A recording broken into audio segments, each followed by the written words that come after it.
Am fost amăgiți că știința și Dumnezeu nu au nimic în comun. Fără credința în Dumnezeu, știința de azi nu ar fi putut să apară niciodată. Oamenii au început să se preocupe de știință deoarece așteptau legile în cadrul naturii.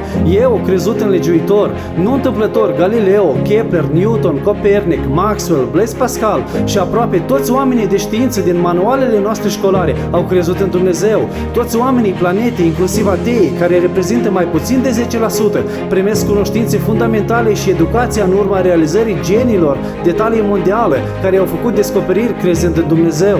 Peste 90% din populația planetei consideră că legiuitorul Universului este creatorul acestuia. Dumnezeu a stabilit de la început o mulțime de legi, a căror limite ar fi de preferat să nu fie depășite, pentru că încălcarea acestora se poate transforma în tragedii de nivel global. Este un lucru clar, încălcarea legilor conduce spre ziua judecății planetei, despre care avertizează preoți, oameni de știință și politicieni din toate țările lumii. Știința, așa cum o știm în ziua de azi, a apărut pe scena lumii în secolele 16 și 17 în Europa de Vest. De ce tocmai atunci și acolo? Nu întâmplător, știința de azi își are începuturile în mediul creștin și nu în acele țări în care domnește confucianismul și budismul. Principala trăsătură a creștinismului este recunoașterea valorii personalității umane, un lucru total opus fatalismului estic. Baza pe care este clădită toată știința, încrederea în ordinea lumii, a fost formată datorită credinței că Universul este condus de un singur Dumnezeu, nu de mai mulți zei. Acest punct de vedere monoteist biblic se prezintă ca o temelie istorică a științei de azi. Putem constata că Isaac Newton, descoperit legea gravitației, nu a făcut această eroare contemporană răspândită. Acum dețin legea gravitației, nu mai am nevoie de Dumnezeu. În schimb, el a scris Principia Mathematica, cea mai renumită carte din istoria științei, exprimând speranța că această muncă va convinge pe cei ce gândesc să creadă în Creator.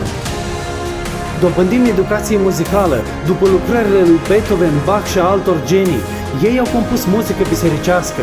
Bach a fost un teolog foarte credincios și un om al bisericii. Pentru fiecare serviciu de duminică, el compunea o nouă lucrare adresată lui Dumnezeu. Blaise Pascal a demonstrat necesitatea credinței în Dumnezeu cu ajutorul teoriei probabilităților. Când un om credincios jertfește bunurile pământești, capătă veșnicia. Un ateu nu jertfește nimic și șansele ca să câștige veșnicia sunt nule. Din punct de vedere a teoriei jocurilor, tactica ateului este fără sens. În renumitul memorial al lui Pascal este scrisă vedenia lui: foc, Dumnezeul lui Avram, Dumnezeul lui Isaac, Dumnezeul lui Iacov, Dumnezeul lui Iisus Hristos, nu al filosofilor și al savanților. Pe el nu-l vom găsi decât pe calea arătată în Evanghelie, supunere totală lui Iisus Hristos și duhovnicului meu. Credința creștină a dat lumii contemporane un conținut extrem de bogat al vieții, pe care lumea nu ar fi putut să-l dobândească în veci. Tot ceea ce este acum, mândria și bucuria omenirii de azi, tot progresul, toate succesele științei, filozofiei, toate au ieșit din cuvintele veșnice și care nu trec ale cărții dumnezeiești Noul Testament. Geniile pe ale căror descoperiri se sprijină lumea noastră au fost oameni ai bisericii, au avut grade științifice și o educație teologică. Aproape toți oamenii mari de știință nu doar au aparținut culturii creștine, ci au manifestat o credință personală profundă în Dumnezeu.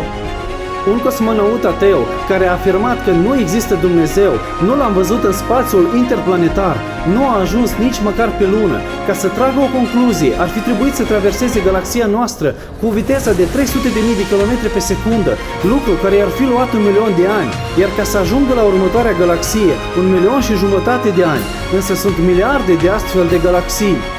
Avram, care a trăit cu 2500 de ani înainte de Hristos, și profetul Ieremia, care a trăit cu 600 de ani înaintea erei noastre, spun că stelele Universului nu pot fi numărate. Omul de știință Hipart, care a trăit câteva secole după Ieremia, a afirmat dogmatic că Universul are 1026 de stele. Ptolemeu, la câteva secole după nașterea lui Hristos, a introdus o rectificare. Universul are 1056 de stele. Abia în anul 1610, Galilei s-a uitat prin telescop și a exclamat: sunt cu mult mai multe stele. Astăzi, astronomii numără aproximativ 100 de miliarde de stele în galaxia noastră și sunt milioane de astfel de galaxii. Așadar, trebuie să fim de acord că profeții biblici din vechime și patriarhii aveau dreptate. Numărul stelelor în univers nu poate fi calculat. Privește la structura corpului tău. Ai 30 de trilioane de celule. Fiecare celulă are 10.000 de reacții chimice care acționează în perioade diferite. Este nevoie de mult mai multă credință să crezi că acest corp a apărut din întâmplare decât să crezi că a fost creat de legiuitorul Dumnezeu. Milioane de maimuțe pot apăsa tastele 1.000.000 de mașini de scris timp de 1 miliard de ani, dar nu vor crea niciodată vreo pagină tehnoredactată dintr-o carte. Einstein a spus că nu există legi fără legiuitor. Astfel, știința a demonstrat că lumea nu stă pe haos, ci pe legi. Iar dacă există legi, înseamnă că este și un legiuitor, Dumnezeu.